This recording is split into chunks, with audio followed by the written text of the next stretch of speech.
Okay. Pull it out and vote on separately or discuss separately. However you want. I don't want to approve that.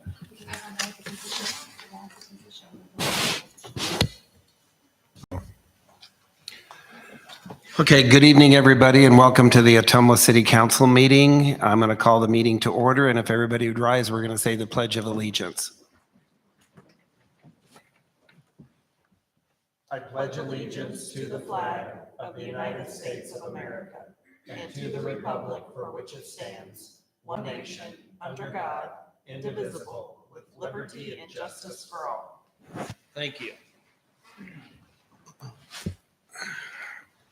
Chris will go ahead and take the roll. Councilmember Pope? Here. Councilmember Rowe? Here. Councilmember Galloway? Here. Councilmember McIntyre? Here. Councilmember Hull? Here. Mayor Johnson? Here.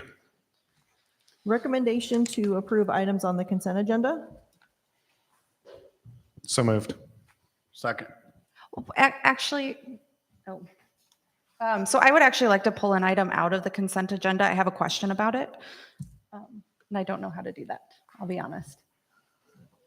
So I think if I'm correct, Attorney Stone, you'd want to divide the question on that?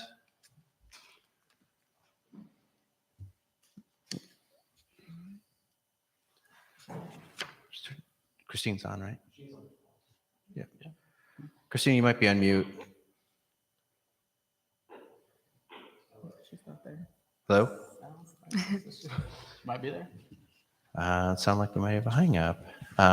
So we have a motion and a second. I think you'd want to divide the question to pull out. That would, you take each of the items individually then, or make a motion to remove particular items from the agenda, the consent agenda, to take up separately if you'd like to. Okay. Well, we have a motion and second on the consent agenda. So we have to vote on that, don't we? Well, you could have discussion of items on there still. Typically, we don't, but I mean, if you had a question or Well, something. I do have a Well- question. Go ahead. If there's something you want to vote on separately, I can rescind my motion. That's fine. And then we can make a motion with the removal of Nope, a there's particular Christine. item. That makes more I'm sense. fine Okay. with that. Yeah. Who are you willing to rescind the second? Sorry, I lost my connection. This is Yes, Christine. it's rescinded. Okay. So then I guess I would make a motion to approve the consent agenda, but take out B4 to discuss And vote on separately. and vote correct? on separately. Thank you. I'll second that. Councilmember Pope? Yes. Councilmember Rowe? Yes. Councilmember Galloway? Yes. Councilmember McIntyre? Yes. Councilmember Hull? Yes. And then item B4 is approve the updated salary schedule as presented. Yes. So my question is on the staff summary, number 4, adding position GIS administrator will be primarily funded by projects. I guess, and then in the, I'm sorry, I don't know the page number in our big packet, but it's at the top of the airport facilities manager, and it's right under there. So I guess I would just like more information on what is that position. And when we say will primarily be funded by projects, what does that mean? So GIS administrator, that is somebody that works at GIS. Well, maybe I got Philip here if he wants to talk a little bit more about GIS and what that would mean. But as far as being funded by projects, a lot of the things, mapping, things like that we would have are going to be project related. And that's where a position such as engineering gets a lot of those get paid out of the projects that we have. And I mean, if you talk a little bit more about GIS and what that means and what it means for the Public Works Department. Yeah, I mean, I haven't been directly involved in creating this position, so I'm not sure what else is in there, but the GIS is what we use to map our sewer systems and our road systems. All the intakes, every manhole, every sewer we have, we map everything, and it takes a lot of time. It's continually updated. So GIS is Geographical Information System, so it ties in what we have to like a background map. There's contour maps that are on there. We have property boundaries overlaid on there. Not that we personally don't adjudicate property boundaries. We have anything like that we'll have on there. We can add notes to it, and that's the main position or the main function of the GIS. And then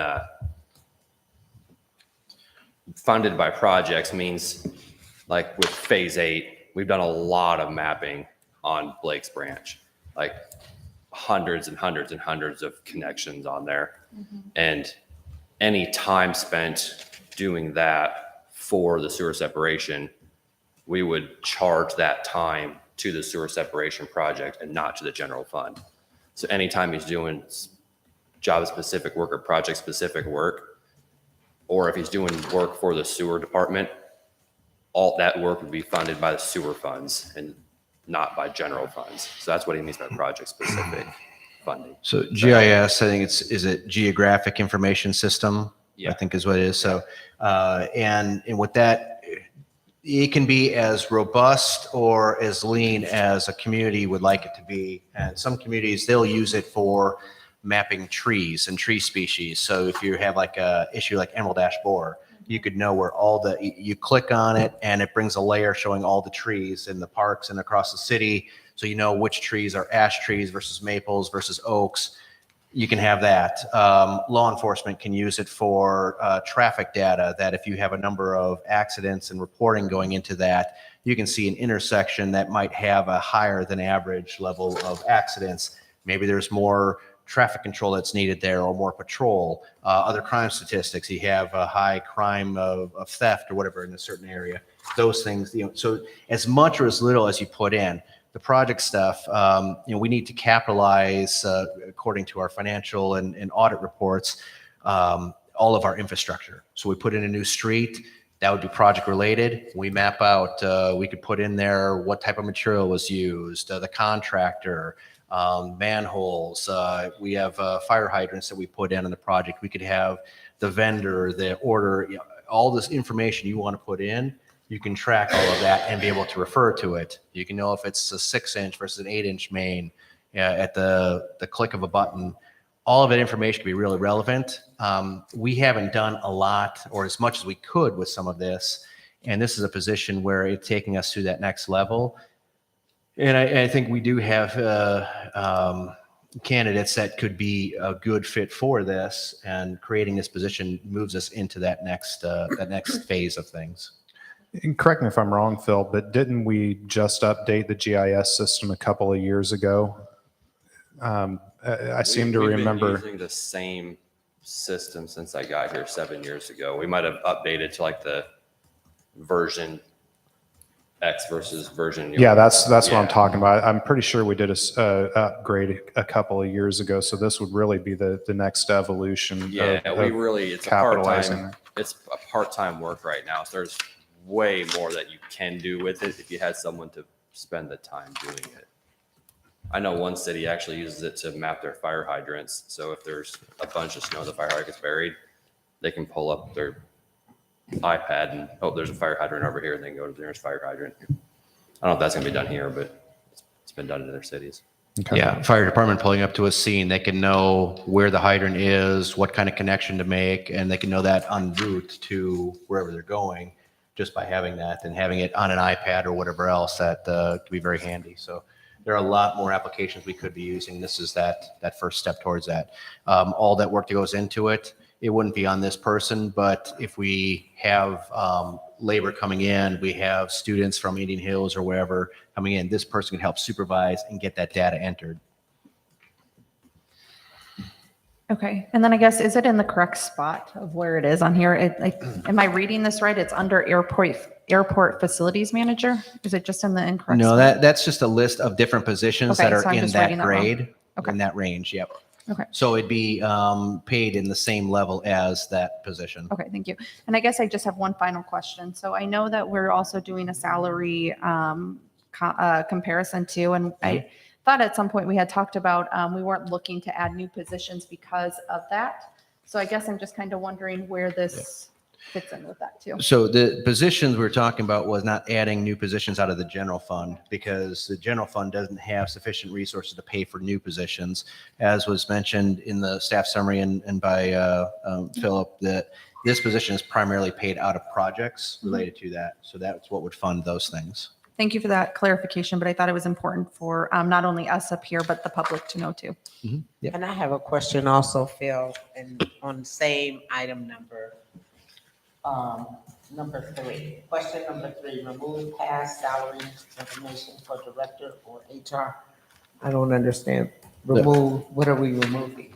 I'm sorry, what was the question? On the same item, number B4. Number 3. we have Number 3. What does it that says mean? Remove past salary. To remove the salary for information for the HR director. That I am not sure on. That's what she's talking Oh, about. it may have been, let's see. So the director of HR, that would be the current salary that's in there. It probably had the old rates that were in there. And it talked about at 6 months it was this and at a year it was that. So it's saying that is no longer relevant. The current salary is what's listed So we're removing it and replacing it with what? with the current salary that's there on the level. Yeah. Thank you.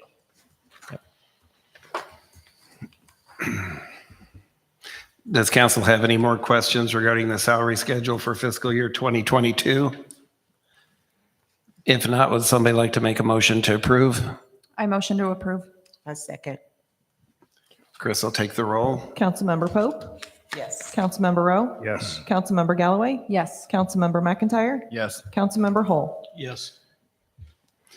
Before we go on to the next item, I would just like to make a couple quick comments about the consent agenda. I'm really glad to see that we did a proclamation for Historic Preservation Month. I've been really impressed with the Historic Preservation Commission and the work that they're doing in Ottumwa to promote preserving our historic buildings and our historic neighborhoods. So I'm appreciative for the council going ahead and approving a proclamation for the month of May as Historic Preservation Month. And then the other thing I was glad to see on the consent agenda was the hiring, I think, of Ottumwa's first female firefighter. I don't know if Fire Chief Miller would like to say anything about that, but I was really glad to see that.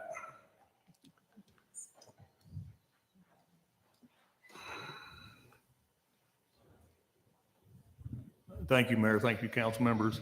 Yeah, this will be our first lady firefighter we've hired, and we've tried in the past to hire her. We just haven't been able to get it done. But effective 7 o'clock in the morning, tomorrow morning, we will have our first lady firefighter. Looking And your forward to it. facility is already equipped and set up to be able to handle both sexes, correct? We've been working on this for a while. Okay. Yeah, we don't like surprises. Yeah, I was really glad to see that you're going to have your first female firefighter. So I think that's great news. Yeah, we're very happy. Thank you.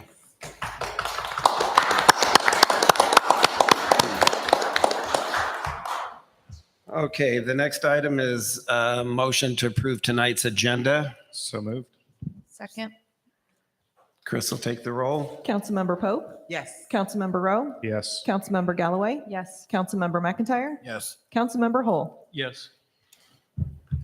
The next item is the city administrator's report to the council and the citizens. I'll turn it over to Phil. Okay, thank you, Honorable Mayor. The first item we had up on here, as I mentioned at the last meeting, one of the things I was working on and was going to present before the council was the draft for a charter for a Human Rights Commission. And Edward, did you have that? Thank you. We'll put that up here for the public here as well. And I'm just going to read through this real quick. It's a little less than a page. This would be the framework for an upcoming ordinance to establish a Human Rights Commission in the city of Ottumwa. Coming from this, and I'm not asking for the council to necessarily weigh in on any of this tonight. I gave you a copy of this. Also, I'll email it to you if you want an electronic copy. More so to kind of internalize, think about, and we'll have a work session on this prior to that June 7th meeting to kind of talk about some of these things in here. But for this Charter of Human Rights and Responsibilities, the framework that we're looking at is the Human Rights Commission promotes equity and inclusion in the community and works to ensure equal opportunity in employment, education, housing, public accommodations, and services. It is the duty of the Human Rights Commission to affirm, encourage, and initiate programs and services within the city designated to eliminate discrimination, improve human relations, and positively affect the spirit and intent of applicable human and civil rights legislation. In these efforts, the Commission may enlist the support of community groups and public agencies. The Commission offers access to the affairs of the city for all members of the community.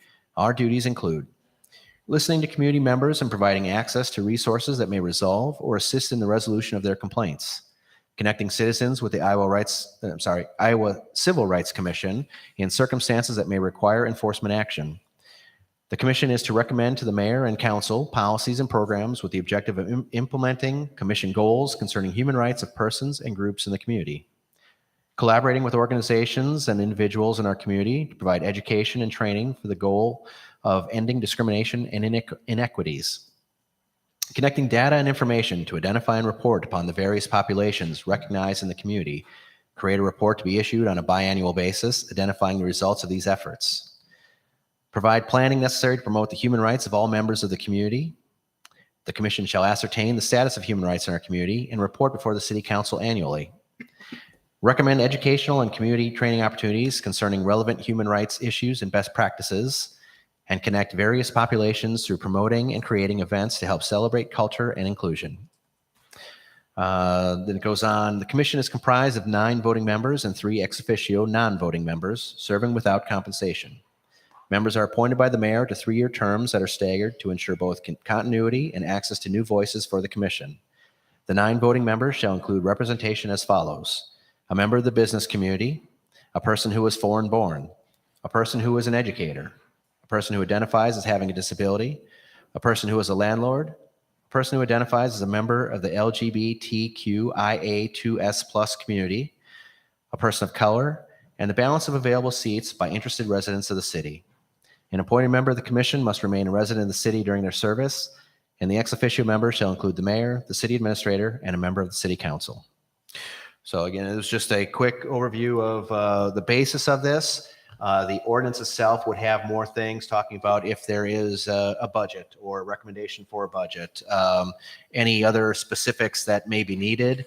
That would be based off of this charter itself. And we'll work with legal counsel to kind of put an ordinance together to identify and address those things. But again, this is just kind of to get this out there, to keep this moving forward. And I look forward to any comments either before or at a future work session.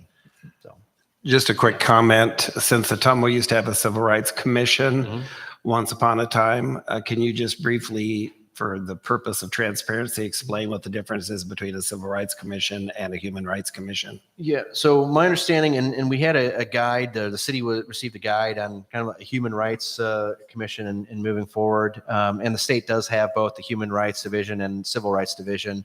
One of the primary differences from my understanding is that the civil rights does look at more of the complaint, the investigation, and the adjudication process of issues, whereas the human rights can focus more on the education, advocacy, celebration, inclusivity, and bringing that to the forefront, and then can kind of transition over to that civil rights aspect. So the human rights is more advisory too, correct? Correct, yeah. Yep. So advisory, educational, promotional, helping to advance the issues and celebration of diversity and inclusivity in a community.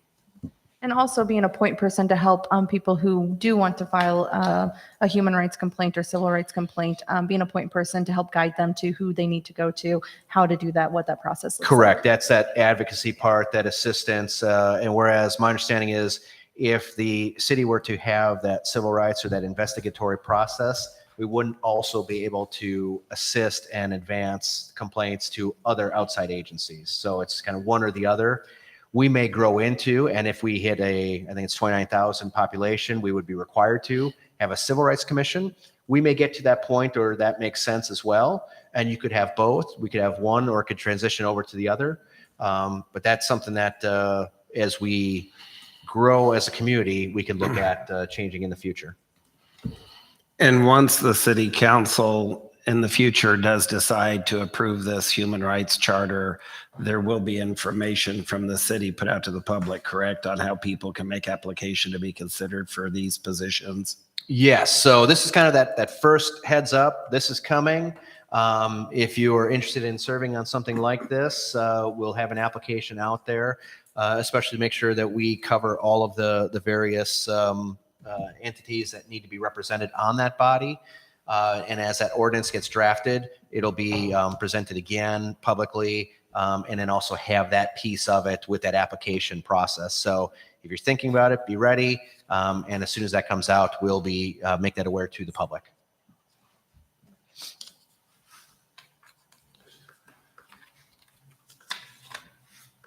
Okay. Thank Any you, other Edward. questions for Phil? That was that one. If nothing else on that, I'll move forward to the second item here. And that was the proposed ordinance to repeal and replace Chapter 7, Animals and Fowl, and is providing an update to that. And so from the last meeting, the ordinance, the first draft of the ordinance was presented before the city council. And if you were here at that meeting or watched it after, there were some questions about the ordinance that were proposed at that meeting. And so we kind of pulled that off at that time, postponed it into the future to look at and have those questions addressed and resolved. Those were presented. City attorney has provided a response, which we're reviewing and we'll have further communication on. And to move this forward, and based on the number of questions that came up, the recommended next step will be to get those answers to the council that were there and any other comments or questions, and have a work session set up to finalize that before bringing back the draft ordinance before the city council for adoption. So kind of address any of the issues, any of the concerns, any of the topics, so that when you have an ordinance, at least the majority or share of the council members are good with what's drafted for you, and then would be presented to official adoption for the first reading and then subsequent readings from there. Any questions or comments on where that's at? And we're looking to have that work session on the 24th, correct? Yes. So the work session, and I think it'll be kind of like a special meeting / work session. There were 1 or 2 items that were needing some action. And then having this and the Human Rights Commission discussion would be at that meeting on the 24th. I believe the majority of the council is able to make that. And if you aren't, send your comments ahead, and then we'll have the June 7th or future meetings to discuss and be able to definitely weigh in any other thoughts or comments on those items. But just so we're clear, for the public's perspective, the special session will not include action on the animal ordinance. Correct. Yes, it would not be any official action other than to wordsmith some of the items, kind of get the things into place that would be officially acted on at a future regular council meeting. What time is that on the 24th? I think we're looking at 5 o'clock. So it'd be next Tuesday at 5 o'clock. Okay, and that was all I had for my report, Mayor. So just, Oh, I'm sorry. Yeah. just for, per our discussion earlier, will there be time before Tuesday that stuff will come out? Because I won't be able to be present for that meeting. So I'd like to be able to. Yes. have my Yes. suggestions as I well. reviewed the comments and responses from the city attorney with staff earlier today. And I'm going to be sending those back to city attorney to be able to have a conversation. I believe we're working on setting up a call on Thursday this week. And as soon as I have that, I will forward that out to the council for any other comments. Most of the things were pretty straightforward, but there's 1 or 2 key items that I want to make sure that we're on the same page with before getting it back out to council. Anything else, Phil? No, unless there's any other questions.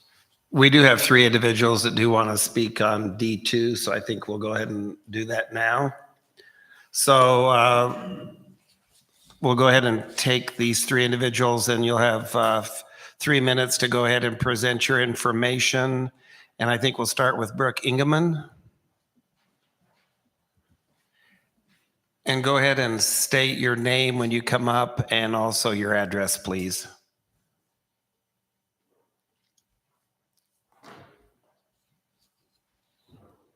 Hello, I'm Brooke Ingeman. I'm from Omaha, Nebraska, 13322 Frederick Circle, 68138 is the zip. And this is my dog, Lola.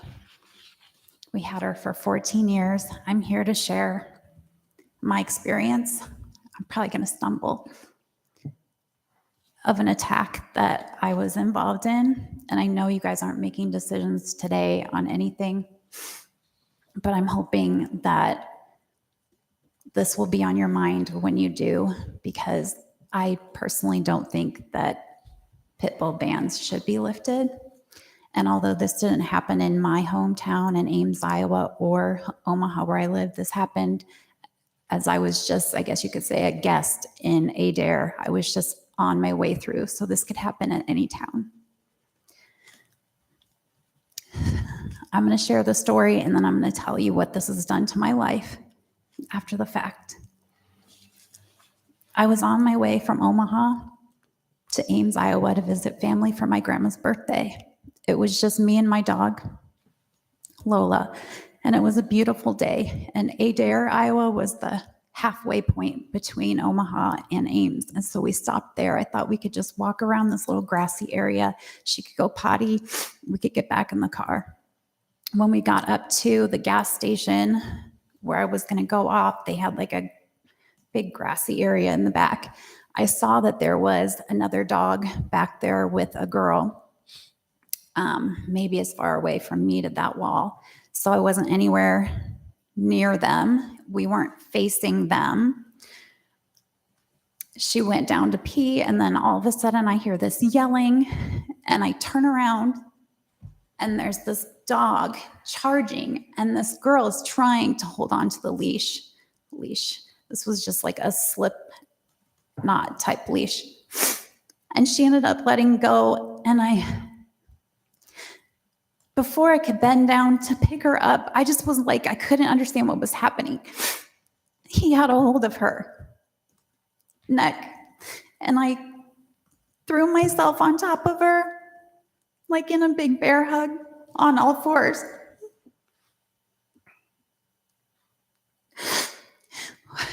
While he tried to kill her, the owner, she couldn't handle the dog. I saw her punching the dog, but it didn't faze him at all. And he was dragging the both of us across the lawn. No one would help me for over 15 minutes. There were people around, but they were scared. I reached up. Nothing could stop this dog. I reached up just blindly. I was trying to get an eyeball or something, and I couldn't find it. And my hand ended up in his mouth. So I took my fingernails and I just pulled. I tried to just yank his face off. And when I did that, I guess I had one arm up. He got the upper hand and almost pulled her out from underneath me. And that's when I saw how bloody it was. I threw my body back on top of her, and he let go. And then I was trying to block every single entrance, but he came up on the other side and just went like this and got between my head and my shoulder and grabbed her again. Sorry, I'm just remembering the sounds. No one was helping. I just went on and on and on because people were scared. Finally, a group of people were able to get the dog off. And my dog was just laying there torn open, literally torn open on both sides. I was able to get her to a local vet to get her wrapped up as best they could, but her skin just kept falling out. I got her back to Omaha, to the hospital. She made it through surgery, but then she died a day and a half later. She had a lot of life left in her. She was very important to us. We had her for 14 years. As you can probably see, this has been very traumatic for me. I have bills now that I'm stuck with paying because there is no justice. I can't. He's not going to pay for $5,000 worth of vet bills, $7,000 and counting for my injuries that I suffered, and then the mental injuries that I still suffer.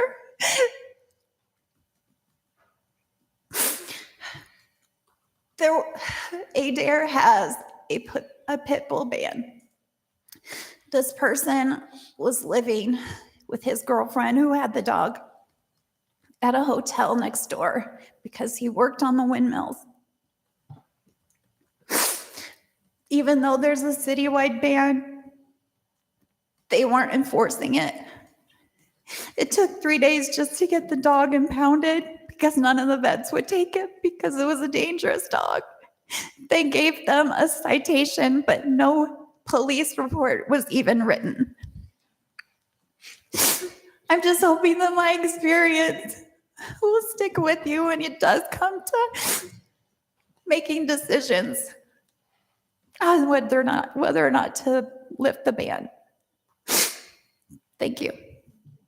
Thank you, Brooke. And we do sympathize with you, and we're sorry for your loss. And we've heard other similar type stories over the last few months from people that have had their pets attacked by pit bulls. So this isn't the first time we've heard this kind of story, but we do appreciate you for coming and sharing your story with us. I just feel like it's going to happen again. This was completely unprovoked. We weren't even looking at them. She was just prey. You just never know when a dog is going to snap like that. But we loved her beyond measure, so we really miss her. Thank you. Thank you. Julie Ingeman.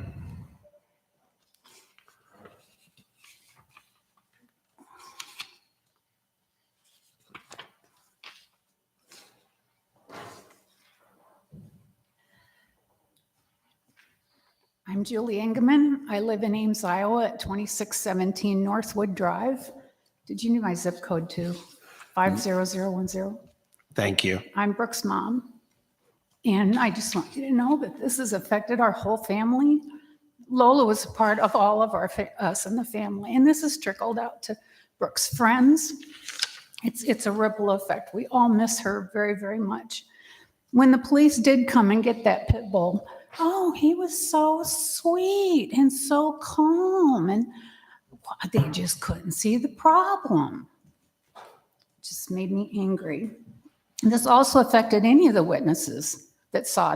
Only one that I got to talk to, the manager at Casey's in Adair, Iowa. Her name is Stacy. We spoke on the phone a few times. She was giving me updates on what she knew what was going on in Adair over this. I talked to the mayor. I talked to police officers. Stacy and I sat on the phone and cried together because she was deeply affected. Brooke had a funeral for Lola, per her therapist, thinking that would be a healthy thing to do. We stopped in Adair on our way to Omaha to this funeral, and I talked to Stacy, and the look in her face, I mean, she was traumatized as well. So let's say you lift a ban. Who's accountable if a pit bull does get away, mauls someone, kills their pet, kills their child? Who's accountable? Can you guys be sued if you've lifted this thing? I mean, sorry, I have to say it, if this person doesn't have a pot to piss in, just like the guy who owned this dog, he had no insurance, no lawyer would take it. How are you going to hold that out? I mean, are you going to take the dog and then kill it? Where are you going to take the dog? Adair didn't even have a plan in place of where to take the dog. No one would take it. They had no confinement. I went to the pit bull database last week, and there were 100, the only ones that were reported, maulings, adults killed, children killed, pets killed. It just goes on and on. One woman in the reading that I had, she actually bred pit bulls, and her own pit bulls turned on her. Now, you would think if someone could handle a pit bull, it's somebody that's breeding them. So, and that's been an argument I hear a lot is, oh, well, it's all about the person that handles them. Well, they're a big dog physically, they're strong. I read about pit bulls that jump fences. They got underneath fences and then attack people for absolutely no reason, just somebody walking by. That's not to say other dogs can't do that as well, but from what I've been reading, that pit bulls have been bred to kill. And that's what that dog had on its mind when it saw Lola walking with Brooke. It had death on its mind. It went straight to Lola and ripped her open. And I hope you've looked at those pictures, because that could be somebody's child, not just a pet. Why does someone want a pit bull? Why does it have, there's thousands of dogs out there that need homes. Why are people wanting you to lift the ban so they can have a pit bull? All of our dogs have been rescues, and they've come from families that didn't have time for them. Okay, well, I'm kind of rambling. So I do thank you all for your time and allowing us to come from a long distance to come and speak to you and share our story. Thank you. We appreciate you for coming. Thank you. We have one more individual that would like to speak regarding the annual ordinance, and it's Tom Rogers. So Tom, would you like to come up and state your name and your address, please?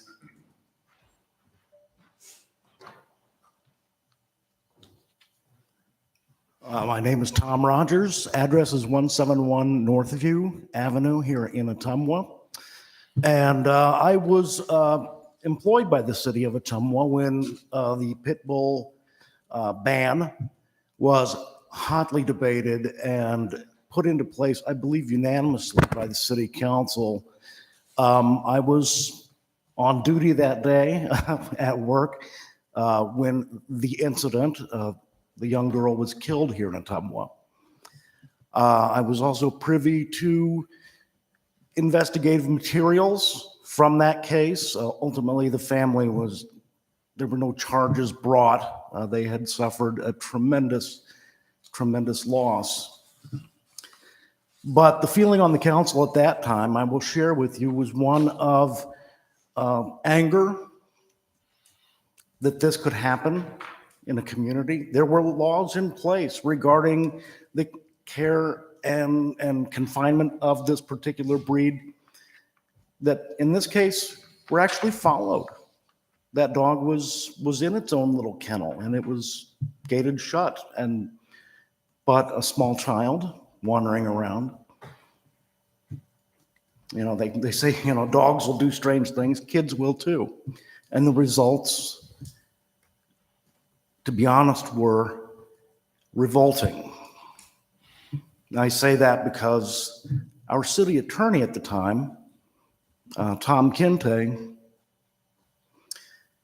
in an effort to make us staff members aware of what we were really talking about, kept in his briefcase, if you can imagine the attorney with his little leather briefcase, kept in his briefcase a file that contained the autopsy photos. And he says, if you really want to know what we're talking about, take a look at this. Take a look at this. And I'm not going to describe what was in there. You can probably well imagine. My friend, Tom Kente, the city attorney, until he left here, every day when I saw him, he had that briefcase with him. And he carried those pictures with him. We all carried those images in our heads. They say, oh, any dog can bite.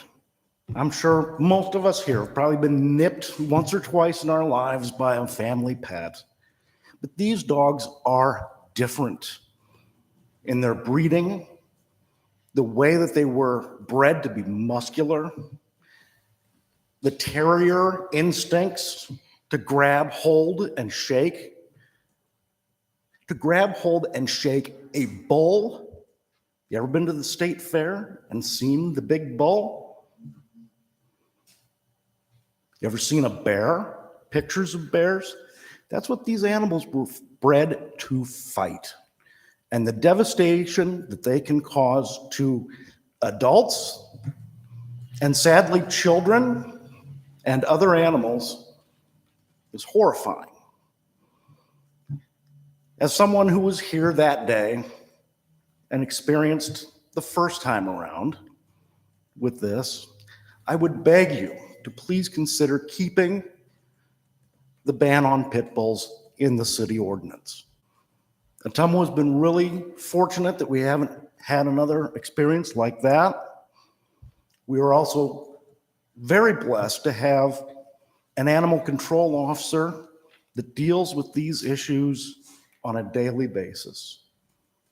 You know, I've worked alongside Jeff Williams when I was here for a lot of years, and he was very good, very thoughtful, and a very humane officer. But even he said, you know what? There's something about these animals. They are different. It's the bite, it's the shake, it's the pull. You know, like I said, we've all been nipped by a dog, probably. These dogs tear flesh from bone. Tear flesh from bone. When they attack children, it's not uncommon for the dog to be autopsied to recover the face of a child so that it can be buried with the rest of their body. Think about those things as you consider this ordinance. I've taken enough of your time. Thank you for your consideration, and have a good evening. Thank you, Tom. Okay, this is the part of our agenda where I'll ask if there's anybody else in the audience that wants to speak on any of the agenda items tonight as we go through the rest of the agenda. Yes.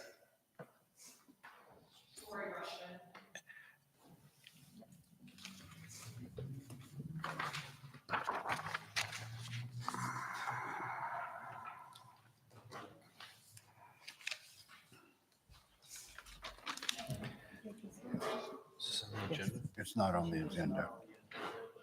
This is technically at the end of the agenda because it's not an agenda item, but I think since you're already here, if you're wanting to I'm go ahead sorry. and, no, that's fine. Why don't you, while you're here, why don't you just go ahead and speak Okay, now? perfect. My name is Lori Rushman. My address is 3674 Little Soap Road here in Ottumwa.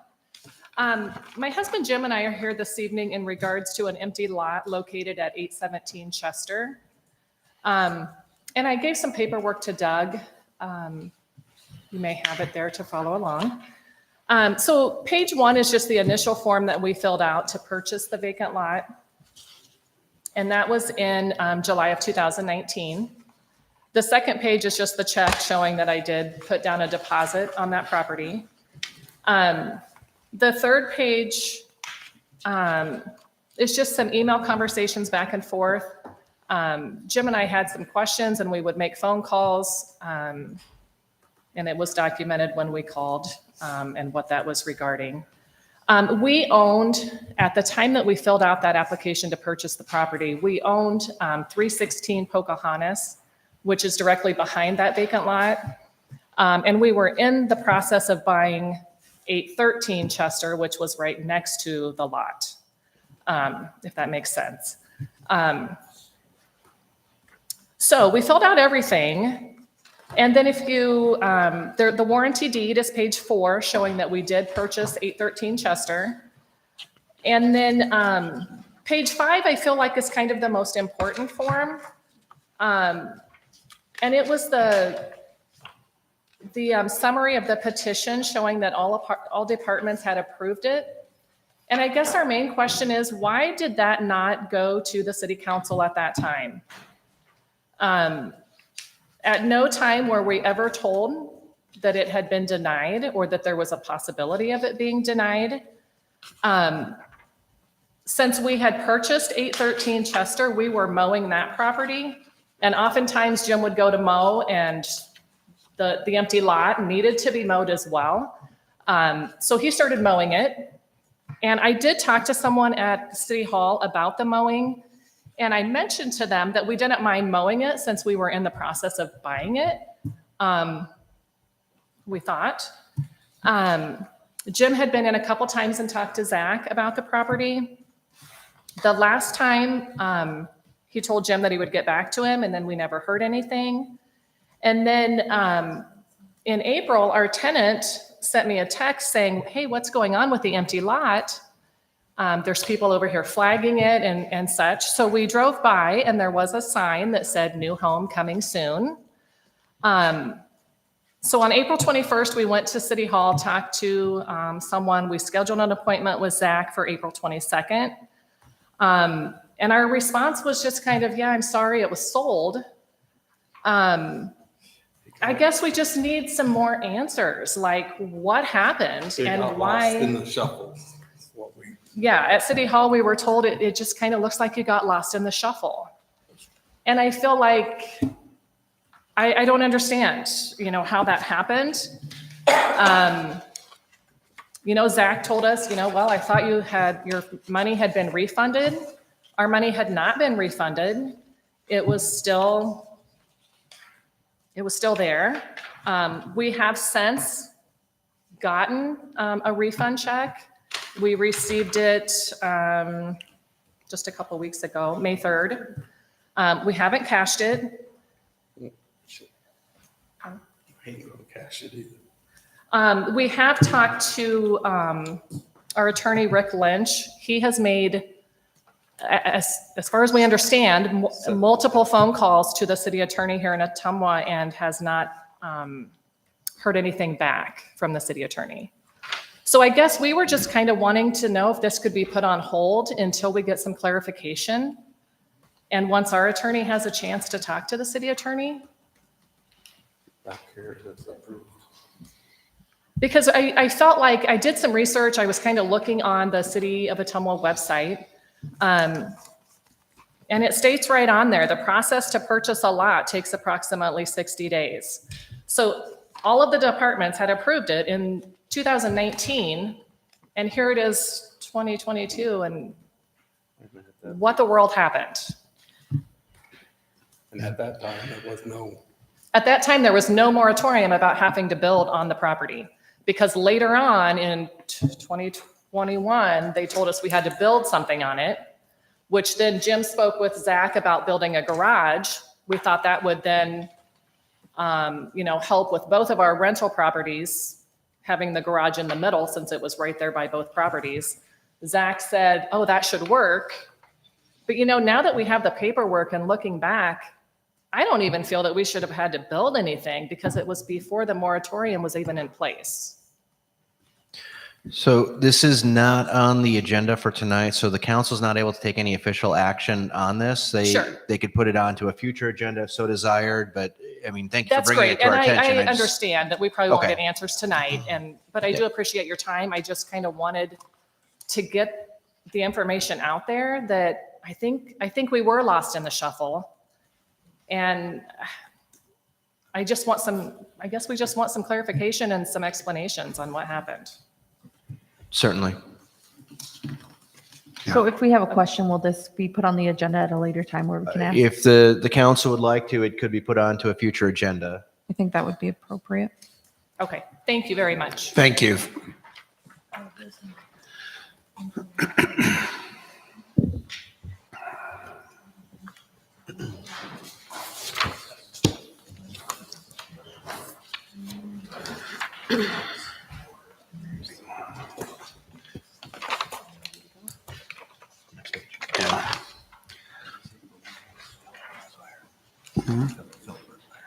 Oh.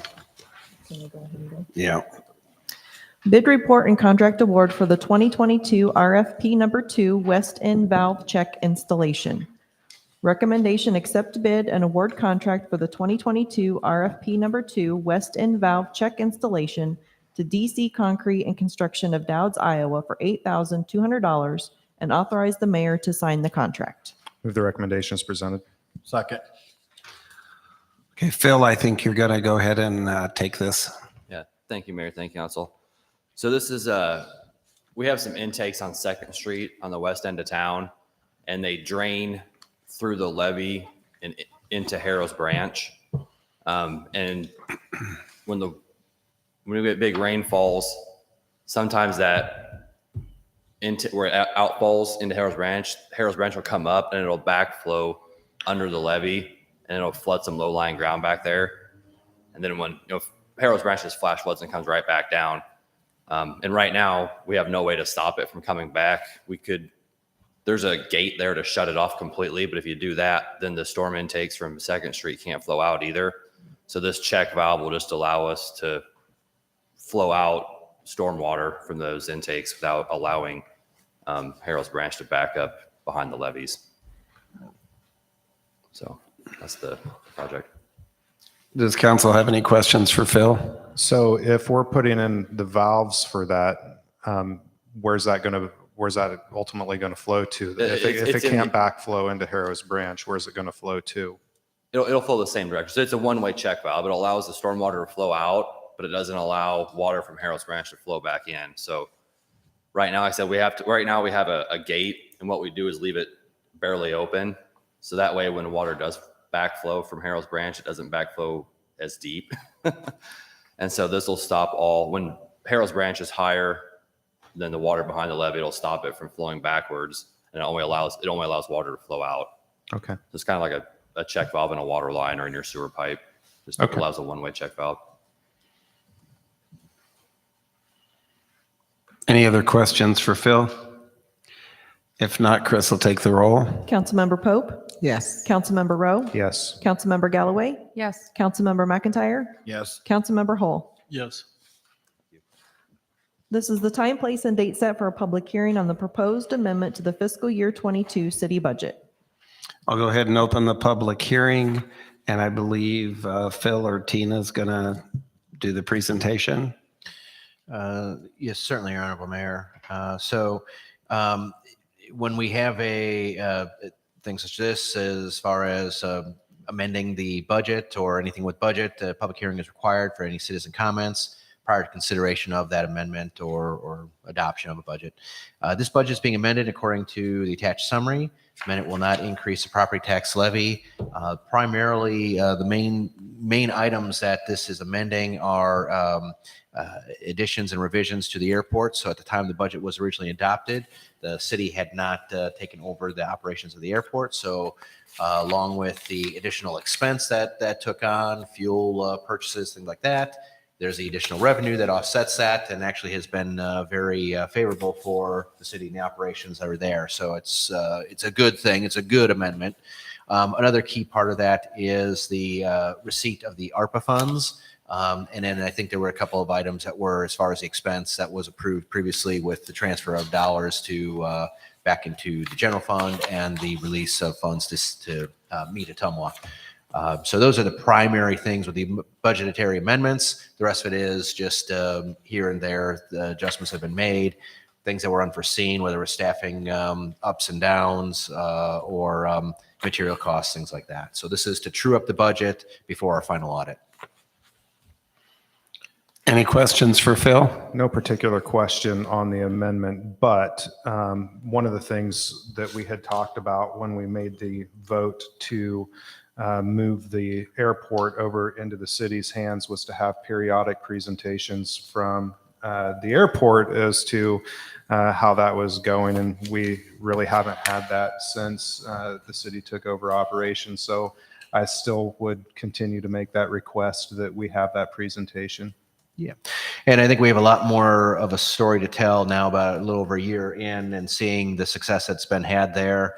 In fact, we've got a meeting with JD, I think tomorrow, to kind of talk about some potential revisions because of the success we've been having there. They'll come before council, and it'd be a great time to have an update on the progress out there. Perfect. And I guess just a comment I'd make is, for the public's benefit, it's not that uncommon to amend a budget throughout the course of a year.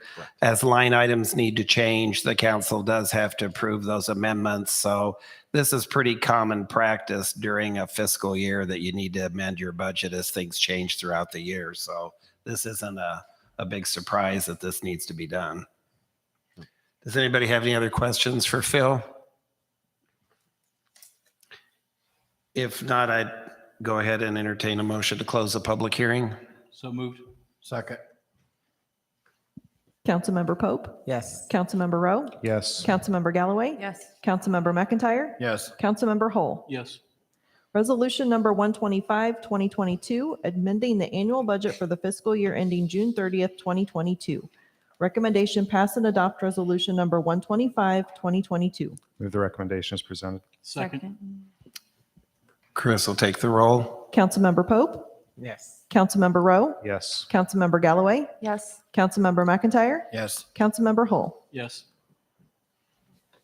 This is the time, place, and date set for a public hearing on proposed ordinance number 3197, 2022, amending the zoning ordinance of the city of Ottumwa, Iowa by conditionally rezoning property generally located at 1321 Asbury Drive in the city of Ottumwa and directing the zoning administrator to note the ordinance number and date of this change on the official zoning map. I'll go ahead and open the public hearing, and I believe, Zach, you're going to do the presentation. Yes, thank you, Mayor. Ordinance 3124, 2017 provided a conditional rezoning to the property at 1321 Asbury Drive from R1 to R5. A conditional rezoning means that there were additional restrictions placed onto the rezoning above whatever is required just for the zoning district. And in this case, there were two restrictions placed on that conditional rezoning. The first was that the development was not to exceed 63 units, regardless of what the R5 zoning would otherwise allow. And the second was that the rezoning would last for a period of 5 years. The ordinance had language providing for an extension if the developer was able to demonstrate pursuing completion of the project. And Jim Danaher, the owner of the property, did submit a progress report to us this year that totaled over 350 pages. And I included the cover page or the cover letter and some of the data from that in the packet. Danaher developed a project for the site for the 2021 round of Iowa low-income housing tax credit applications, but it was not awarded. We did note, and there's a note in the documents that you received, that of the 15 projects that were awarded that year, 13 of them went to communities impacted by the derecho. So it was a particularly hard year to apply for any other community outside of that area. He has redesigned the concept for an application this year as well. Instead of a 60-unit multifamily building on that site, the concept that would be submitted this year is for 20 townhomes, and some of those townhomes would have 4 bedrooms. So these would be large, more family-oriented unit. It would also include a playground and some other amenities to suit those townhomes. And it would be a scattered site application with a location also on Sherwood for a further 10 townhomes. So that's sort of the progress report as far as what has been going on with the project. There has been a previous application and an ongoing application. So this ordinance would extend the current rezoning with the same terms. It'd be for a period of 5 years, and it would still have the unit restriction. Because ordinance 3127 provided language about an extension, staff believes that the test the council should use would be sort of the language described in that ordinance, whether or not the report satisfies the language in the ordinance, which was that the owner should deliver a progress report illustrating substantive progress toward project inception. And staff did believe that the report provided did demonstrate that progress. And so we recommended that you approve the rezoning, the extension of the rezoning. The Plan and Zoning Commission heard this item last night, and we did have a vote there, 5-0, also to recommend that you approve the ordinance. So would this be changing the zoning from R1 to R5? So the original ordinance changed it from R1 to R5. This would basically, for another 5 years, extend that to R5 still. Does council have any questions for Zach? I got a question on since they went from 62 apartments or 63 apartments to 20 townhomes, is the 20 townhomes good to go now, or do we still have to vote to get a different zone? Yeah, so R5 is an up to a certain number of units. So they'd be okay with this zoning category or this zoning district to build what they want to build in this round. We're extending it the further 5 years and not changing that maximum, just because if they don't get awarded this year and they want to try a different application in the future, we want to preserve the ability to do that. But the application this year looks really strong. It does score really high on the points that are described in the state's rubric. So I'd be really optimistic to see those 20 units going up. So tonight we're just discussing what the plans are, then we'll wait to vote after they get a grant or not. They would be able to build by right if they get their tax credit. It's not a program from us, it's a program from the state. So if we approve the rezoning, which would be extending the current rezoning. If we approve making no change to what they're allowed to do now, then they'd be able to build if they do get that tax Okay, credit. I want to project, make or if sure I'm they- understanding you now. So right now legally they could build 20, correct? Right, So all we're trying to do is extend out that 5-year agreement. right, because that expires this year. Any other questions for Zach? No questions, it's just a comment. I remember this was a hotly debated issue the first time it came through, and I got to be honest with you. I like the idea of the townhomes far better than I like the idea of the 63 apartments. I think that'll be a much better fit for the area than the apartments. Yeah. Yeah, I think that kind of reflects priorities that change at the state. Every year they tweak the program for what scores more, and scattered site and townhomes are two things that score much higher now. So spreading it out over the two sites and then having the lower density but the different types of buildings is a bigger thing here. And then one thing the developers did note was that because they're moving into a family type arrangement, they are providing more bedrooms with this concept over the two sites than the original concept was going to provide with 63 units. So it is going to help still fill a large need for housing. It's just going to fill it in a different way. So Zach, if we were to not approve this extension and it went back to R1, would they still be able to build the townhomes though? No, not in the R1. Okay. So do they have a proposed end date when the townhomes will be finished? They would begin this spring if they get that tax credit. So. Okay. Any other questions or comments? If not, I'd entertain a motion to close the public hearing. So moved. Second. Chris will take the roll. Councilmember Pope, Yes. Councilmember Rowe, Yes. Councilmember Galloway, Yes. Councilmember McIntyre, Yes. Councilmember Hull. Yes. Ordinance number 3197, 2022, amending the zoning ordinance of the city of Ottumwa, Iowa by conditionally rezoning property generally located at 1321 Asbury Drive in the city of Ottumwa, and directing the zoning administrator to note the ordinance number and date of this change on the official zoning map. Recommendation passed the first consideration of ordinance number 3197, 2022. Move the recommendation as presented. Second. Chris will take the roll. Councilmember Pope, Yes. Councilmember Rowe, Yes. Councilmember Galloway, Yes. Councilmember McIntyre, Yes. Councilmember Hull. Yes.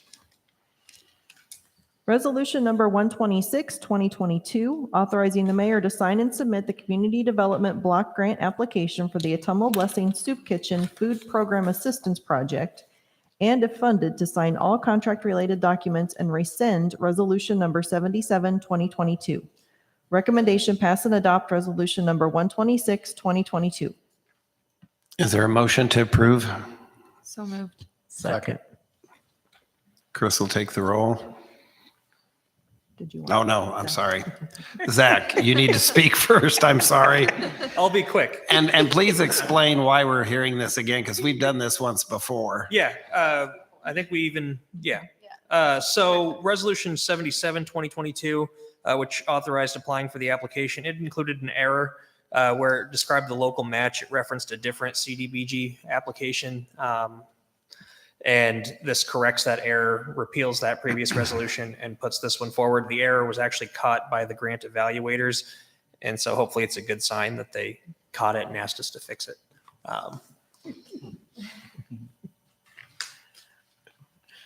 Any questions for Zach? If not, we'll now take the roll. Councilmember Pope, Yes. Councilmember Rowe, Yes. Councilmember Galloway, Yes. Councilmember McIntyre, Yes. Councilmember Hull. Yes. Resolution number 127, 2022, approving submission of an application for the Iowa Airport Capital Improvement Program and certifying eligibility requirements for the fiscal years 2023 to 2026. Recommendation pass and adopt resolution number 127, 2022. Do we have a recommendation? So moved. Second. Okay, and I think JD, you're going to do the presentation on this one. Yep. Thank you, Mayor and Council. The city submits an annual airport improvement plan to the Iowa DOT every year. It tells about our upcoming projects and what they feel is their priorities as we move forward every 5 years. On 2023, we're going to do taxiway updates again, like we've been doing ramp updates every year, but next year we're going to do some taxiway updates for some pavement that's failing quicker than what we thought it would. You'll notice in the packet that it shows we were missing year 2024 because we're going to go to 2025 and use the money from 2024 with 2025 to build hangars at the airport. 5-6 years ago, they cost $400,000 to $500,000 to build a T hangar. Now we're looking at $800,000 to $900,000. So we need to multiply our money up, save for a year to be able to do that project. In 2026, we're going to start on the terminal apron improvement projects right in front of our terminal where all the parking takes place. It's starting to crack seal real bad and the pavement's failing, but they feel it's probably got 3 to 5 years before we really got to take an action towards that. In all these, the Iowa DOT money, they pay for 85% of our projects, and the city, which is where their local sponsor is responsible for the 15,000 that's left over. Council have any questions for JD?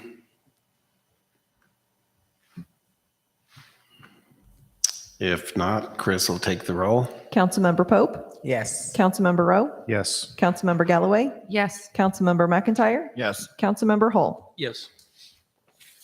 Thank you, JD. Resolution number 128, 2022, directing the acceptance of a proposal to purchase $5 million general obligation capital loan notes, Series 2022A. Recommendation: pass and adopt resolution number 128, 2022. Do we have a motion? Move the recommendation as presented. Second. And I believe Phil's going to take this along with Tim. Yeah, so I'll lead off real quick just to give a quick update, more so to the public. I think the council is well aware, and then I'll turn it over to Tim Oswald from Piper Sandler. So city staff identified a need for certain capital improvements, which would require financing in order to proceed. The improvements range from purchase of vehicles to building maintenance to neighborhood and economic development programs. Based upon the audit for fiscal year that ended 6/30 of 21, the legal debt limit of the city was $52 million, about 5% of the total assessed value. With debt service dropping off the schedule and short-term financing paid, city is well within our limit for the city, and had recently approved the budget to including being able to pay off a portion of this. Proposed debt schedule has been included in the projected maximum tax levy and upcoming annual budget. And on March 1st of 2022, City Council adopted Resolution 49, 2022. It's a resolution authorizing the issuance of $8 million general obligation capital loan notes, Series 2022, levying a tax for payment thereof. So this resolution and the next resolution kind of work together, and Tim may speak to both of these. I think they kind of work together at the same time. On April 19th, City Council adopted Resolution 113, 2022, approving the fiscal year 23 and 24 capital improvement requests. Estimated cost, surprisingly, the $8 million that was previously levied or to borrow for. Based upon the legal and financial implications of requested funds, City was advised to split the requested ask into taxable and non-taxable loan notes for the borrowing, and the resolution addresses the non-taxable portion. 129, 2022 will address the taxable portion. Future principal and interest on this note would be payable from debt service fund. And I'll turn it over to Tim to kind of talk about what happened yesterday and what he found out. So we have, you have in front of you a summary of the bids that we received, including our recommendation, and it's a front and back with the 5 million Series A tax exempt and the 3 million Series B taxable, and I thought we'd just cover them both. So we did receive 7 bids on the Series A issue. It's the larger issue. It has a longer payment schedule. And we did receive 5 bids on the Series B taxable issue. And to remind you, that has a 1-year payoff. It pays off June of 23, and then it's said and gone. And so the recommendation is to award for both issues to KeyBank, their subsidiary that funds governmental projects called Key Government Finance. On the tax exempt issue, the interest rate 3.135, and on the taxable issue, the interest rate's 2.74. Now, if you're looking at the sheet, you're going to notice that there is a lower rate proposal, actually 2 of them on the first one. And they're shown at the bottom. JP Morgan Chase option A and JP Morgan Chase option B. And you'll notice option A is a 2.7% and option B is a 2.86. And if you're curious, I thought I would explain why we're recommending that you not accept their bid. And in fact, we list, you notice we list on there that their bids are non-conforming. And so let me explain. It's not uncommon, by the way, for this to happen. It's not uncommon for us to say to banks, here's what we would like to borrow. Here are the terms we're offering. And for a bank to say, here's what we're willing to do. And sometimes those things are in conflict with each other. And that happens to be the case here. And for JP Morgan's proposal, the conflict has to do with what we call the call feature, or what you might say is our ability to prepay the loan. We specified in the terms that we sent to the banks that we'd take any call feature, but that it couldn't be worse than 2026 as the last available date we could prepay. But anytime after 2026, we wanted the ability to prepay. Am I doing okay so far? Okay. So JP Morgan's option A, 2.7% is not prepayable at all. And so I don't object to them telling us that. That gives us kind of a baseline to compare to. And so I wouldn't necessarily throw it out. But option B, they specified that the earliest their prepayment date would be June of 2029. So 7 years from now. You can accept it. This is well within your purview to choose to accept their proposal if you want to do so. Our recommendation is not to do so, and for two reasons. Reason number one is that we told all the banks what we wanted, and so the other bidders submitted proposals that conformed with our request. And so I'm a little hesitant to now go and award to somebody that doesn't conform and then have one of those banks that we didn't award to say, hey, I might have bid differently if I had known you would allow us to do so. Does that make sense? Mm-hmm. So that's a concern. The other concern that I have is that, and it's not a concern, it's a flexibility. Key's proposal is that you can prepay anytime you want. And I think that's worth something, and well worth picking up, paying a few extra hundredths of a percent today in order to have the ability and the flexibility to refinance. You have refinanced virtually all of your outstanding debt at one time or another, other than a small number of very short payoff issues. So those are the two reasons we feel like you should accept the Key proposal. Now, can I answer any questions anybody has? I'm just going to go out on a limb and say the value of the prepayment well exceeds the loss in interest rate in that same time frame. You get into a philosophical calculation. There's about 0.2% difference between Key's proposal and the JP Morgan combo. And so if rates moved more than 0.2% sometime in that duration, next 5 years or so, you'll have been more than happy to have kept the proposal on the table and paid it early. Does that make sense? Absolutely. I have a quick question. What's this? So I don't see it on, well, I see it on one other one, this taxable rate. Yeah. I see it on one other one. Can you just give a little more information on what that means, please? Okay, so great question. So a bond that is taxable, the investor who buys that bond, the interest you pay that investor, they pay federal and state of Iowa income taxes on that interest that they earn. And so we do things that are taxable because maybe the purpose doesn't fit within the tax code.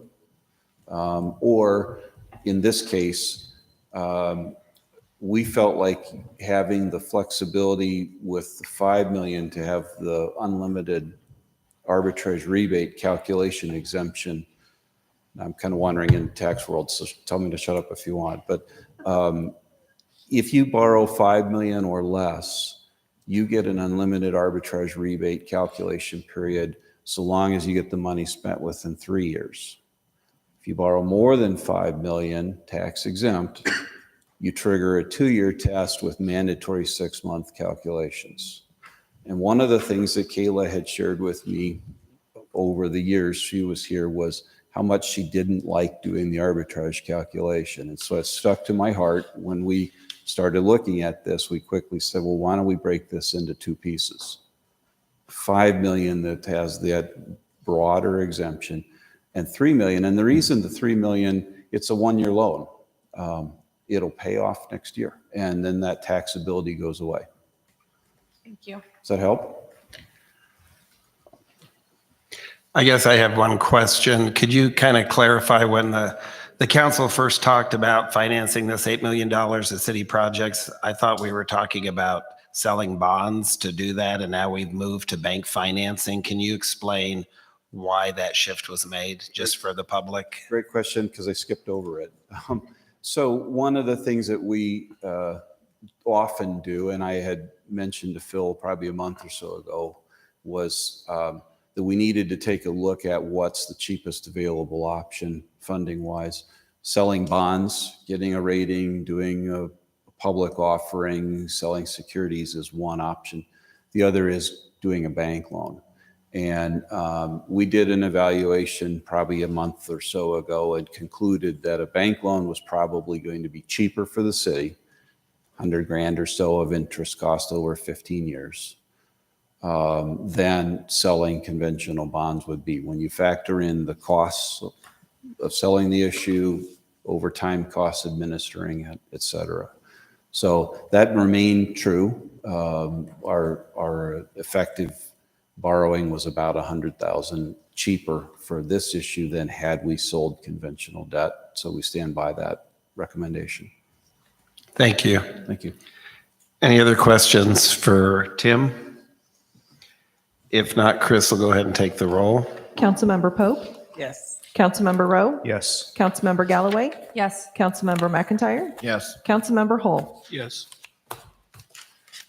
Resolution number 129, 2022, directing the acceptance of a proposal to purchase $3 million taxable general obligation capital loan notes series 2022B. Recommendation: pass and adopt resolution number 129, 2022. Do we have a recommendation to approve? Move the recommendation as presented.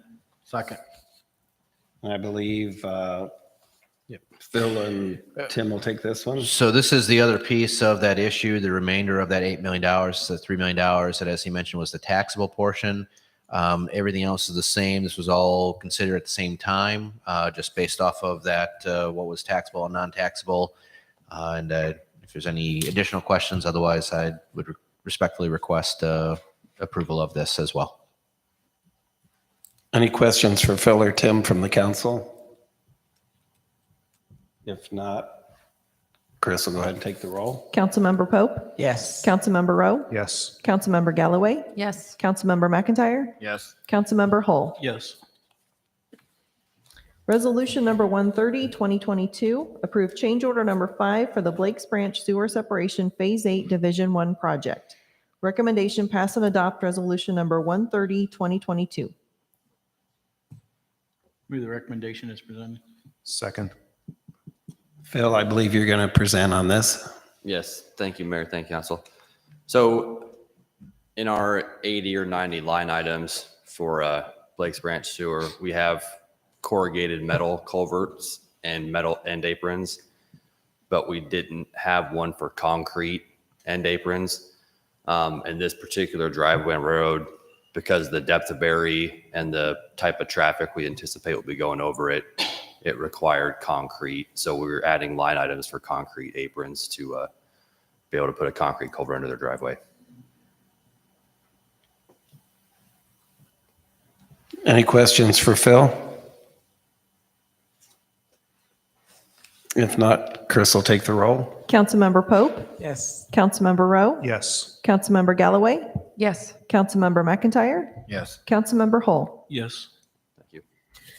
Resolution number 135, 2022, awarding the contract for asbestos abatement and demolition of the condemned property at 209 West 5th Street to Weston McKee in the amount of $38,000. Recommendation pass and adopt resolution number 135, 2022. Do we have a motion to approve the recommendation? Move to remove the recommendations. Second. Zach, I believe you're going to present on this. Yes, thank you, Mayor. Thank you, Council. 209 West 5th is a placarded condemned house. It's a large brick house, which is going to account for the size of the bid. But the bids for this project were accepted until 2 p.m. on May 12th, and 2 bids for asbestos abatement and 2 bids for demolition were received. Weston McKee submitted the best bids in the amount of $8,000 for asbestos and $30,000 for demolition, and staff recommends awarding him the contract. Going into the bid opening, I said that $40,000 would be a huge win, and that kind of showed here where the next highest bid was $19,000 higher than the $38,000. So it's a really big house. It's got really thick brick walls, and Weston McKee is going to be spending a lot of time working on taking this house down. Council have any questions for Zach? If not, Chris will take the roll. Councilmember Pope, Yes. Councilmember Rowe, Yes. Councilmember Galloway, Yes. Councilmember McIntyre, Yes. Councilmember Hull. Yes. Resolution number 137, 2022, approving the execution of an affidavit of possession and explanatory of title for the property known as Legion Field. Recommendation pass and adopt resolution number 137, 2022. Is there a motion to approve the recommendation? So moved. Second. I believe, Phil, you're going to present on this. Yeah, so earlier in the consent agenda, the council approved a couple of setting the public hearing dates for items that property the city owns looking to transfer potentially to the school district. That would be at the June 7th meeting. There'll be a public hearing and then the potential for transferring those. One of those properties is what's known as Legion Memorial Field, and that is within Greater Ottumwa Park. A number of years ago, there were bunch of properties that had been transferred to the city, and my understanding is they were actually conveyed to the Board of Park Commissioners by way of quick claim deed back in 1965. Unfortunately, the Board of Park Commissioners was not authorized to receive or control property. That was something that the city has, but not the actual board itself. It has never been conveyed that authority to do so. So this is an attempt to clean that up, to kind of put right what once went is wrong, making sure that the city has proper title to that, cleaning up the language and what the records show. And then this would be able to continue forward with the potential transfer should the city council decide to do that after the public hearing and hearing any input from the commentary from the public and what might need or desires from the public at large. There will be other properties that are also, this has all occurred to, but this is the only one that is like kind of upfront and immediate. The rest of those will be addressed in a similar way, just to kind of clean all of that up, even if the city holds all that property from now till infinity. Council have any questions for Phil? Do we have any idea what the school district's gonna do with the property? Well, yeah, and we'll talk more about that at that time, but what they're looking at is, so the Legion and the school district were both leasing the ball field for baseball. So right now that's where they play their high school ball. And the Legion had expressed earlier this year that they would not be able to kind of continue with the maintenance of that field. The school district is willing to kind of pick that up for the city, which we don't have the resources to be able to do that ourselves. That is a piece of it. There are also some improvements and other things they're talking about long-term wanting to do to the property. And that was kind of a little bit of that covered background in the staff summary under that consent agenda. That again will be subject to the decision and future conversation at that June 7th meeting. But in general, that's what they're looking at. It would still be ball. It would still be a ball field. And it's in conformance with kind of what's going on with our park plan, which if anyone in the public is listening to this live or catches it before noon or 5:30 tomorrow, at Bridgeview, there'll be a kind of a public forum to get more input on the park plan, which would include this as a piece of that. Okay, thank you. I guess I do got a question, Phil. Yes. If we were to agree to sell that to the high school for $1, does that fall under the category that we have to replace that parkland somewhere else? My understanding is it does not, and that is going to be a separate issue, and I can get an answer for that June 7th meeting just to verify. This is just cleaning up the ownership of this particular property, whether we sell it or not sell it, transfer it or not transfer it for any amount of money. This still gets it in the proper name, the legal entity that owns the property. That's the action before you tonight, and we'd do that with other properties similar. No matter what happens on June 7th, this would still be a requirement that we would want to have just to clean that up for our records. Gotcha. Thank you. Yes. So on the same lines as what you just mentioned, how soon do you plan on bringing the rest of that before us to get that taken care of? I'll work with the legal team to do that, to make sure we have all the legal descriptions and everything to be able to do that part of it. Okay. I don't know offhand. It's how quickly we could get that. Time frame, just you're working on it. Yes, All correct. right, appreciate it. Yep. Any other questions, comments? If not, Chris will take the roll. Councilmember Pope? Yes. Councilmember Rowe? Yes. Councilmember Galloway? Yes. Councilmember McIntyre? Yes. Councilmember Hull? Yes. Okay, we have no ordinances on the agenda tonight. We kind of went out of order earlier with the one person, but I'll go ahead and ask again. If there's anybody in the audience tonight that wants to bring up any item that's not on tonight's agenda. Hearing none, I guess the only other thing before we adjourn that I'd like to just reiterate what Phil had said. We really do want to encourage the city to come out tomorrow. There is going to be 2 public forums at Bridgeview Center, one at noon and one at 5:30. There will be refreshments at both of those forums. It's my understanding they're identical forums, so you don't need to go to both of them. But we really do want to gain public input on what they'd like to see happen with the Ottumwa Park. So I would really encourage the citizens of Ottumwa to feel free to go to one or both if they choose to, public forums at noon and then at 5:30 tomorrow at Bridgeview. I'd like to announce, if I could, Memorial Day is this coming Monday, and at 10 a.m. Oh, sorry, I'll do that later then. Sorry. Go ahead. Go ahead. Okay, Memorial Day at 10 a.m., the VFW and American Legions do a little ceremony thing there at the Jimmy Jones Shelter. We've been doing it for years. In the last 4 or 5 years, it lasts about an hour. The last 4 or 5 years, the honor guard writes down every funeral we do from last Memorial Day till this one, and then we read them names and then fire and play taps, and it's really a good honor for them veterans. And as of now, we'll have 82 names to read. Thank you, Doug. Does any of the other council members have any announcements or anything else they'd like to bring up before I ask for a motion for adjournment? Okay, do we have a motion to adjourn? So moved. Second. Chris will take the roll. Councilmember Pope? Yes. Councilmember Rowe? Yes. Councilmember Galloway? Yes. Councilmember McIntyre? Yes. Councilmember Hull? Yes. Thank you, everybody. We are adjourned.